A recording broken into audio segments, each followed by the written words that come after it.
Bienvenue sur Teach, au courant de cette semaine consacrée essentiellement aux dons, aux manifestations de l'esprit ou aux dons spirituels.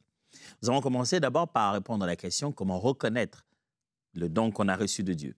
Et la dernière session a été consacrée à la parole des connaissances. Je n'oserais pas dire que j'ai tout dit. Vraiment, je n'oserais pas dire que j'ai tout dit.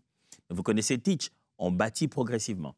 Là, c'était encore les premières sessions où j'ai eu le temps de vous expliquer un peu les dons. Pas en si grande profondeur, mais les dons. C'est de quoi déjà commencer à les pratiquer et apprendre et s'exercer. Je vous ai toujours dit, mon rêve, c'est qu'un jour, nous puissions être de vive voix en face, écoutant directement vos questions, vous entendant et pratiquant ensemble avec vous, ça serait fantastique. Mais pour l'instant, nous sommes en train de continuer ce sujet et aujourd'hui, on aimerait découvrir le don de prophétie. On en parle beaucoup et d'une certaine manière, j'en ai beaucoup parlé aussi. Mais on peut pouvoir avancer un peu, pourquoi pas, sur la compréhension du fonctionnement et de la découverte d'un don de prophétie et surtout de son utilité dans l'Église. Alors, let's teach. Grandissons ensemble.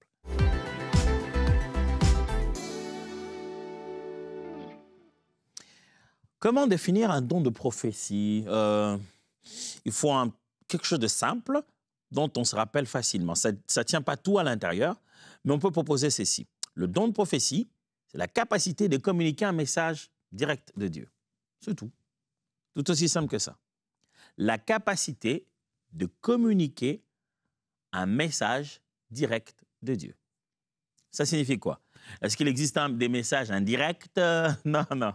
Ça veut simplement dire que le don de prophétie, c'est cette capacité surnaturelle que le Saint-Esprit te donne pour être communicateur de sa pensée.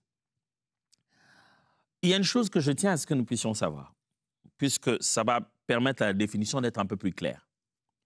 Quand on parle de communiquer le message de Dieu, ce n'est pas forcément de prédire l'avenir. Pas forcément de prédire l'avenir, mais plutôt d'exhorter, avertir, de fortifier et de révéler la pensée de Dieu. Regardez bien ces mots qui apparaissent là. Ce n'est pas forcément de tout connaître, en fait. De prédire l'avenir. Ce n'est pas toujours dire demain sera comment. Mais les mots les plus importants sont clairs là. C'est exhorter, avertir, fortifier et révéler la pensée de Dieu. Dans un don de prophétie, on n'est pas dans un don de prédiction. Okay? C'est vrai que le domaine prophétique, à l'intérieur, se trouve la prédiction, mais lorsqu'un don, je précise, de prophétie se manifeste, son but fondamental n'est pas la prédiction. Ce n'est pas d'abord pour dire que deviendra demain. Son but fondamental, c'est de l'exhortation. Certainement, à l'intérieur se trouvera l'avertissement, donc ça commence à parler un peu de l'avenir, et ça va avoir pour but de fortifier et après de révéler. Donc, toute prophétie n'est pas de la prédiction. Alors, quelqu'un peut te donner une parole prophétique, tu dis, mais bon, où est la prophétie dans tout ce qu'il a dit là? Il n'y a rien, il m'a juste dit ce que Dieu veut, il m'a juste encouragé, mais il ne m'a rien dit de demain. La prophétie ne vient pas toujours dire demain. La prophétie vient révéler le cœur de Dieu, ce que Dieu a comme sentiment, pensé pour toi. Pas seulement pour toi demain, mais pour toi maintenant. Qu'est-ce que Dieu pense de toi? C'est le cœur de Dieu qui est exposé en ta faveur. Tu sais, les pensées qu'il y a dans le cœur de Dieu te sont rendues disponibles. Qu'est-ce que Dieu pense de toi? Pas seulement qu'est-ce que Dieu pense de ton avenir, qu'est-ce que Dieu pense de toi maintenant aussi?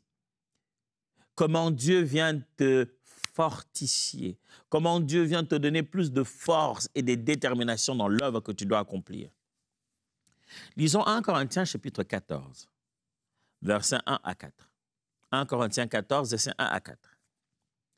Recherchez la charité, ça c'est la version second. Aspirez aussi au don spirituel, mais surtout à celui de prophétie. En effet, celui qui parle en langue ne parle pas aux hommes, mais à Dieu, car personne ne le comprend, et c'est en esprit qu'il dit des mystères. Celui qui prophétise, au contraire, parle aux hommes, les édifie, les exhorte, les console. Celui qui parle en langue s'édifie lui-même. Celui qui prophétise édifie l'Église. Est-ce que vous avez entendu les mots que je proposais tout à l'heure dans la définition? Mais car personne ne le comprend, c'est-à-dire qu'il parle des mystères. Ça, c'est le parler en langue. Celui qui prophétise, au contraire, parle aux hommes, OK? Les édifie, édifie les hommes, les exhorte, exhorte les hommes, les console, console les hommes. On n'a pas dit prédit. Le don de parole, plutôt de prophétie, c'est de ça qu'on parle aujourd'hui. Le don de prophétie n'a pas pour première vocation la prédiction, mais plutôt l'édification, l'exhortation et la consolation. Celui qui prophétise parle aux hommes. Pendant, mais comment vous êtes tout le temps en train de chercher les gens pour leur donner les paroles prophétiques. Les paroles prophétiques, c'est pour qui? C'est pour les gens. C'est pour les hommes. Quand on donne une parole prophétique, c'est pour les hommes. Mais très souvent, lorsque des gens ont exercé un don de parole de connaissance, ils ont appelé ça prophétie. Ça fait que ceux qui exercent un don de prophétie ont l'impression qu'ils sont d'une dimension faible. Ils disent, sa dimension, lui, il est dans une dimension incroyable. Waouh, waouh, waouh, waouh. Il révèle les choses cachées comme ça. Son don de prophétie est fort. Ça, ce n'est pas un don de prophétie, ça. Ça, c'est un don de parole de connaissance. Le don de prophétie est tout aussi simple que le fait de pouvoir partager avec un frère le sentiment de Dieu pour lui, la pensée de Dieu pour lui, l'exhorter. C'est une exhortation divine qui vient directement du cœur de Dieu vers la situation de l'individu, vers le cœur de la personne. Il n'y a pas nécessairement de révélation d'informations que tu ne pouvais pas savoir. C'est simplement que tu lui dis ce que Dieu pense. Je te donne une parole de... Je me souviens, une fois, je suis donné une parole de prophétie à quelqu'un. Je suis allé lui dire, écoute, le Seigneur veut que... Voilà, le Seigneur voudrait... Je lui montre la volonté de Dieu. À l'intérieur de tout ce que je lui ai dit, je ne lui ai donné aucune information qui lui fasse faire genre... Ah ouais, ça doit être Dieu, ça, parce que tu m'as dit des choses que tu n'étais pas censé savoir. Je lui ai dit des choses qu'il n'a pas encore vécues, qui n'est pas dans son passé, mais je lui ai dit aussi des choses qui montrent la volonté de Dieu pour lui, maintenant, dans cette saison dans laquelle il est. La parole de prophétie, c'est une parole de la saison. C'est la parole qui te clarifie sur la volonté de Dieu pour ta vie. Aujourd'hui, le problème qu'il y a, c'est que quand il y a prophétie à l'Église, il y a très souvent confusion. Celui qui prophétise veut être vu comme quelqu'un d'exceptionnel. Je me souviens, moi, j'ai grandi dans des traditions d'Église où celui qui prophétisait entrait presque en transe. Se mettait à parler en langue pendant longtemps, presque hurler après, enfin, parler avec agitation, jusqu'à ce que, lorsqu'il aura atteint le moment venu, il va commencer à communiquer un message divin. Un message divin. C'était soit moi, les seigneurs, je suis avec vous. Des fois, il peut passer vraiment 10 minutes. Il capte votre attention, mais le contenu vraiment de ce qu'il vous a dit n'est pas précis. Vous dites, bon, Dieu voulait vraiment dire quoi? On dirait que ce n'était pas clair. Ce n'est pas que ce n'était pas Dieu. C'est juste que cette personne n'a pas pris habitude de communiquer aisément le message du Seigneur sans toute cette agitation. S'il a été autour d'une culture, on le faisait comme ça nécessairement, il s'est dit, ça doit se passer toujours comme ça. J'aimerais encore redire ce que j'ai dit lorsqu'on a parlé des paroles de connaissance. Vision, songe, voix audible, voix profonde, imputation. Tout ça, ce ne sont pas des dons, ce sont des langages de Dieu. On peut donc recevoir une parole de prophétie ou manifester un don de prophétie en ayant perçu les messages par ces différents canaux. C'est-à-dire que je me souviens une fois, j'ai eu une parole de prophétie pour quelqu'un, mais je l'avais eu en songe. Je le rêvais. Et quand je reviens la matinée, je rencontre la personne, je dis, ah tiens, aujourd'hui j'ai rêvé exactement A, B, C, D, F. Et me dit, oh, waouh, vraiment, tu sais, ça m'édifie ça. Ça me montre vraiment que vraiment Dieu est avec moi. Merci beaucoup pour cette parole. Je lui donne une parole de prophétie, mais qui venait d'un songe. J'ai interprété le songe pour lui et c'était bien clair. Souvent, nous donnons plus de prophéties que nous le pensons. Mais puisqu'on le confond avec les paroles de connaissance, on a l'impression que ça n'a pas été informationnel. On a l'impression qu'il n'y a pas eu beaucoup de contenu. Je me souviendrai toujours, un de mes profs nous faisait faire des exercices, justement, des manifestations de dons. Un jour, il nous a mis tous ensemble, on était des conducteurs de louanges venant de plusieurs pays. Il les a mis tous ensemble et a dit, OK, on va prier et le Seigneur va vous donner une parole. Rencontrez la personne que vous rencontrez, donnez-lui une parole. Ah, tout aussi simple comme ça. Ouh, c'était chaud. On a prié, après la prière, on se tourne. Et moi, j'ai vu une dame, elle était sud-africaine de nationalité. Je l'ai vue et j'ai juste, dans mon cœur, entendu comme une conviction intérieure qui disait confusion, orientation. OK. Notre prof nous a dit, ne vous rendez pas la tâche difficile. Dites-lui les deux mots, dites-lui ce que vous avez, brut, parce qu'on était en train d'apprendre. Et je viens vers elle, je lui dis, ça va, on se salue, on se tient la main. Je la salue, je dis, écoute, moi, en venant vers toi, je n'ai qu'une seule chose. Ces deux mots-là qui se sont suivis dans cet ordre. Confusion et puis orientation. Elle a souri. Elle a dit, waouh! Elle dit, moi, pour moi, c'est confusion, orientation, c'est quoi? Elle m'a dit, mais c'est vraiment Dieu qui t'a parlé. Je suis venu dans cette conférence ici parce que je suis dans une confusion totale sur des décisions à prendre. Et j'ai vraiment besoin d'orientation. Juste ça.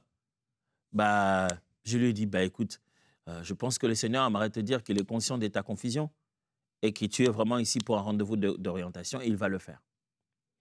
Si tu veux être bon dans la façon d'exercer le don de prophétie, colle-le toujours à la parole. Je devrais plutôt dire, puise-le toujours dans la parole. C'est-à-dire, il y a des versets bibliques qui disent plus de mots que le peu de mots que toi tu voulais dire à quelqu'un. Plus de mots. Je me souviens encore dans une autre assemblée, j'étais là, je prêchais, je tournais le regard vers une dame, chaque fois je tournais le regard vers elle, j'avais une tristesse forte. À un moment, je n'ai pas pu, j'ai juste tourné vers elle, j'ai dit, ma sœur, le Seigneur va vous consoler et va faire passer votre tristesse. Et je l'ai vue tout de suite se mettre à pleurer. Pourtant, elle riait pendant que je prêchais. Mais elle s'est mise à pleurer grave, comme si c'était juste là, devant ses yeux. Et tout de suite, j'ai pensé à un texte biblique. J'ai cité ce texte biblique. Je peux sentir la puissance que ça a donné à la communication de mon message. Des fois, il ne faut pas inventer des paroles claires. Ce que nous disons aux gens que Dieu nous a dit, c'est dans la parole de Dieu. Plus tu connais la parole, plus tu connais les Écritures, mieux tu vas communiquer un message prophétique. Parce que c'est écrit quelque part. Les vérités bibliques sont à l'intérieur. Plus tu connais la parole, plus tu sais comment l'interpréter, tu sais comment prophétiser, tu sais comment dire à quelqu'un, le Seigneur veut ceci, cela, le Seigneur a pensé ceci, cela. C'est comme à l'époque de « le Seigneur te veut ». Vous avez déjà entendu des messages où quelqu'un te dit « le Seigneur veut faire de toi comme Josué ». C'est tout. Ça signifie quoi? Mieux tu auras compris Josué, plus précis tu aurais été dans ce message. Tu aurais compris où se trouvent les similitudes dans ce que Dieu te demande. Pourquoi Dieu veut dire à cette personne qu'il va être comme Josué? En plus tu aurais décrit Josué, plus pertinent serait devenu ce message dans le cœur de quelqu'un. Le don de prophétie, mes amis, ne devrait pas vous faire peur. Et ce n'est pas un engagement pour l'avenir. Ce n'est pas nécessairement venir dire l'avenir. Mais le but, c'est d'apporter un message qui console, un message qui édifie, un message qui avertit aussi. Qui dit, attention demain. Un message qui console, qui oriente le peuple. Le don de prophétie n'est pas là pour pouvoir diviser des familles. Les églises se sont énormément divisées et les familles n'en parlons pas à cause de dons de prophétie. Pourquoi? Parce que quelqu'un, quand il vient parler dans un domaine spirituel, vous n'avez aucune preuve. Aucune preuve. Racontez un jour une histoire et ça va vous faire mal. Un homme arrive et soi-disant qu'il avait des dons de prophétie, des dons de Dieu, et que d'ailleurs, ce n'était même pas un don de prophétie. Il a dit qu'il avait un don de... Voilà, il voyait des sorciers, donc c'était un discernement des esprits selon lui. Et il arrive, donc il attrapait des sorciers, voilà. Et Dieu lui avait donné le don d'attraper les sorciers. Et il va dans une famille, il dit, cette dame ici est sorcière. OK? Et il faut qu'elle se confesse devant tout le monde. Ou bien je vais exposer tout ce qu'elle a fait. C'est elle qui a fait ça, ça, ça dans la famille. Les problèmes que vous avez dans la famille, c'est elle et elle doit se confesser. C'était une dame assez âgée. Je dis, mais Je ne connais pas. Il dit, il faut que tu te confesses. Il dit, je vais me confesser de quoi je ne connais pas. Il le menace encore, il dit, tu te confesses ou tu vas voir. Il dit, je ne connais pas de quoi vous parlez. Il dit, OK, si tu ne te confesses pas, on va te déshabiller devant les gens.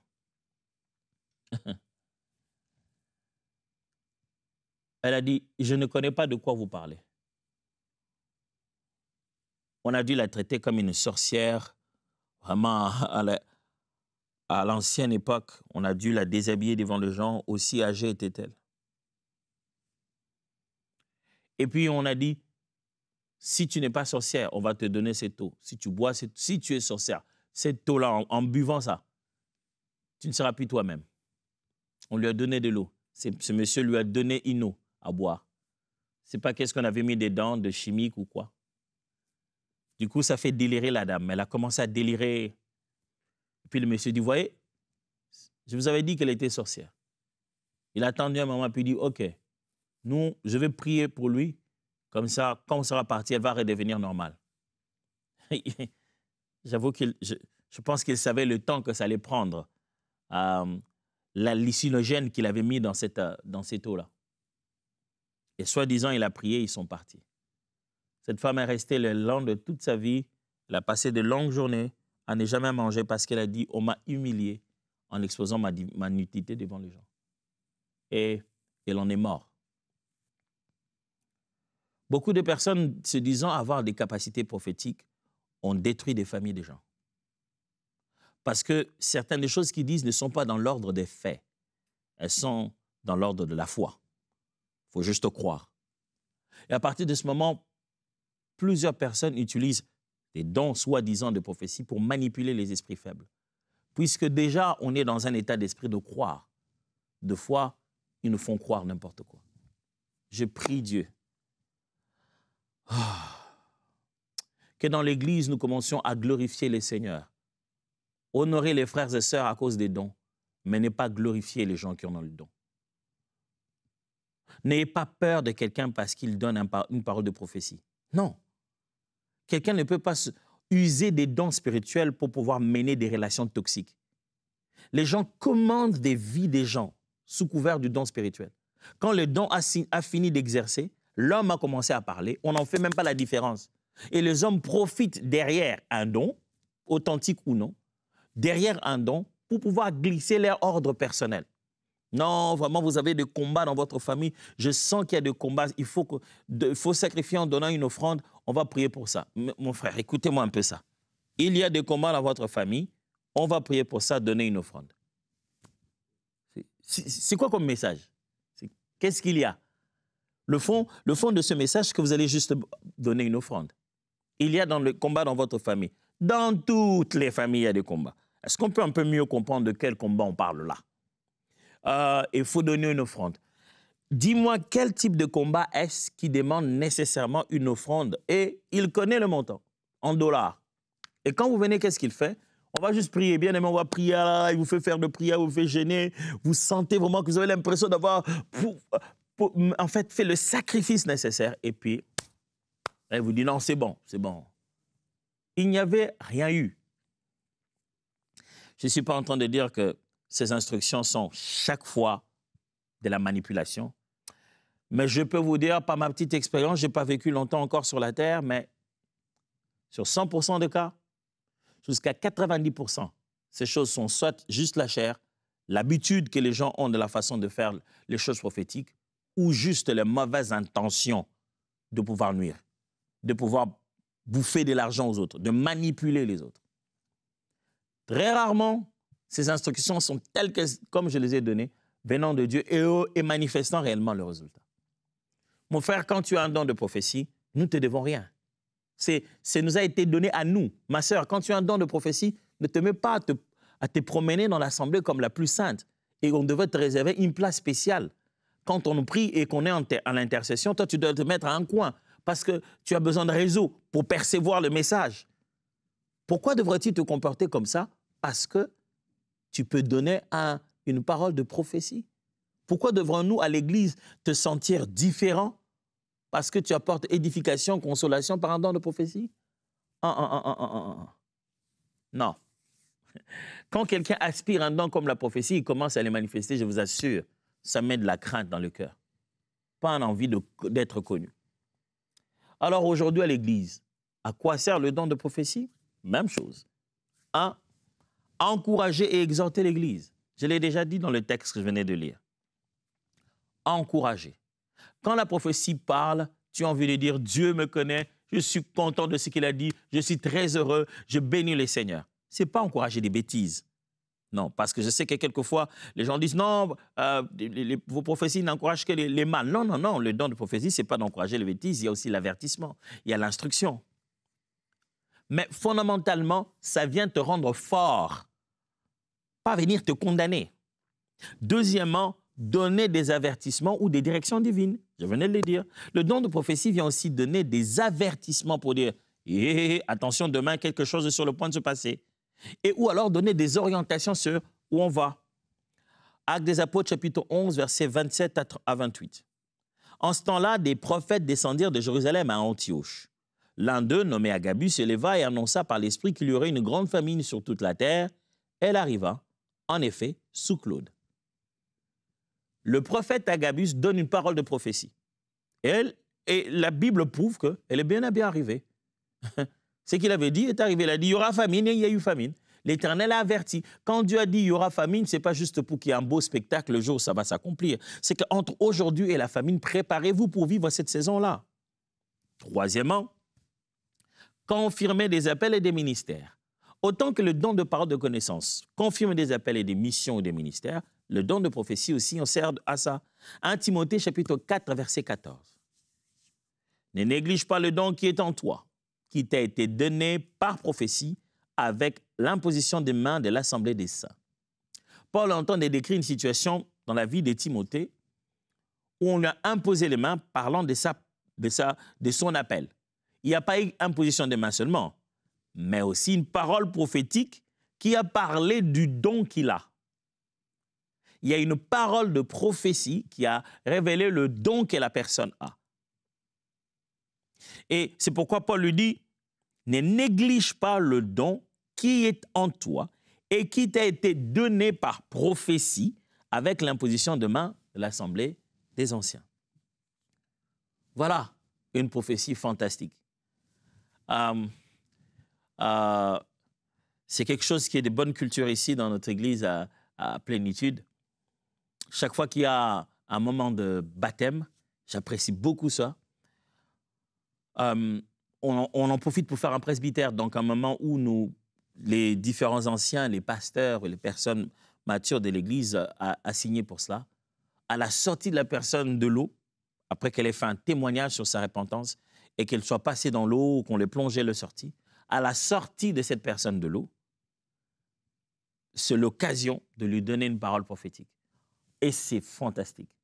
J'aime bien parce que ça donne un peu le dessein de Christ le jour de son baptême, ainsi de suite.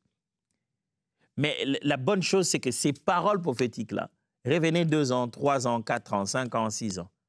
Revenez plus tard, regardez la vidéo, vous allez voir comment Dieu est tellement précis. Au moment où on en parlait, personne ne faisait une image claire de comment ça allait s'accomplir. Mais quand les choses s'accomplissent, on regarde les vidéos après, on dit « Wow, Dieu l'avait dit exactement comme ça ». C'est vraiment fantastique. Alors, confirmer des appels et des ministères. Les gens, par une parole de prophétie, on peut justement confirmer à quelqu'un un don qu'il a reçu, dire à quelqu'un que Dieu t'a donné tel don, Dieu t'a donné telle capacité, Dieu t'a appelé à telle chose, ça montre le plan de Dieu et la volonté de Dieu est rendue disponible. C'est ça le don de prophétie. Ça révèle la volonté de Dieu et son plan au peuple. Ça te fait savoir ce que Dieu veut. Et ça ne va pas juste te faire savoir ce que Dieu veut pour demain, ça peut juste te faire savoir ce que Dieu veut pour maintenant. Comment tu dois faire, qu'est-ce que tu dois être. Aujourd'hui, il révèle son cœur vis-à-vis de toi. Et enfin, à quoi ça peut servir à l'Église? Ne jamais utiliser la prophétie pour manipuler. Lisez bien avec moi. Ne jamais, pas quelquefois, mais ne jamais utiliser la prophétie pour manipuler. Dois-je encore parler de ça?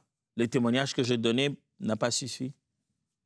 Il y a des manipulateurs au nom de la prophétie. Oh, au nom de la prophétie. Les gens veulent écouter la prophétie. Parce que ça ressemble un peu à ce que font les diseuses de bonne aventure, quoi. Tu sais, ta vie sera ceci. Ça raconte un peu un aspect des choses qu'on n'a pas encore vécues. Et ça donne l'impression que, oh, c'est bien, c'est intéressant. Ça fait fantasmer, en fait. On s'est dit, ouh, si c'est comme ça, donc je vais... Tu commences à avoir des idées. Et on a envie d'être nourri par ça. Plus intéressantes sont les choses que la personne nous dit, plus on a envie de l'écouter. Et le réflexe naturel, si quelqu'un t'a dit des si bonnes paroles, tu ne manques pas de lui donner 1 ou 2 pièces. N'utilisez pas la prophétie pour manipuler les gens. Bref, ne manipulez pas les gens, un point c'est tout. Et n'utilisez surtout pas les charismes spirituels pour pouvoir vous faire les poches. Ça vous reviendra sur le visage, croyez-moi. Ça vous reviendra très mal.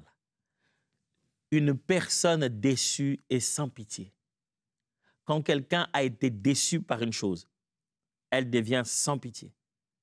Je vous assure. Elle n'aura même plus le temps de commencer à différencier les bonnes et les mauvaises paroles que vous avez dites. Là où il y avait une erreur, là, non, elle va tout prendre en bloc et vous massacrer. Si vous avez besoin d'une chose, demandez. La Bible dit, demandez, on vous donnera. Si vous avez besoin d'une chose, qu'il n'y a personne pour vous donner, c'est que ce n'est pas le bon moment. Ça viendra. La plupart des personnes que j'ai vues exercer les dons de prophétie ont l'esprit de Géasi. Ils convoitent les biens des personnes sur qui ils vont exercer le ministère. Ils voient leurs habits, ils voient ce qu'ils ont dit, oh, cette personne, s'il pouvait me donner ses habits, s'il pouvait me donner sa voiture. Du coup, même en exerçant le ministère, il s'est dit, vraiment, si je lui donne cette parole, il va me faire une offrande des habits, il va me faire une offrande. Et une belle leçon d'Élisée, Élisée dit, va juste te laver là-bas, c'est bon. C'est la parole que j'ai. Mais tu l'as laissé partir comme ça, rien pris de lui. Il va derrière, il dit, non, le patron a dit, hein, le prophète a dit, donne-lui des eaux. On lui donne des habits, des choses, et ça vient avec la lèpre. Prophète, pasteur, frère, vous qui exercez le don de prophétie, ma sœur, n'utilisez pas le don de prophétie pour commencer à intimider même les membres de la famille, les parents. Et sans utiliser le don de prophétie pour commencer à colporter et carrément insulter, traiter les autres sœurs d'impudiques parce que tu les trouves être plus ouvertes aux frères, elles parlent aisément. Maintenant que toi, tu vas attirer l'attention de tout le monde par ton don spirituel de prophétie, tu es la sainte et tout le monde est impudique. Faites pas ça. Ça vous rendra la tâche très difficile. La prophétie, c'est pour consoler, exhorter, encourager, orienter, avertir. Et moi, je suis là pour vous enseigner et on se voit demain. Dieu vous bénisse.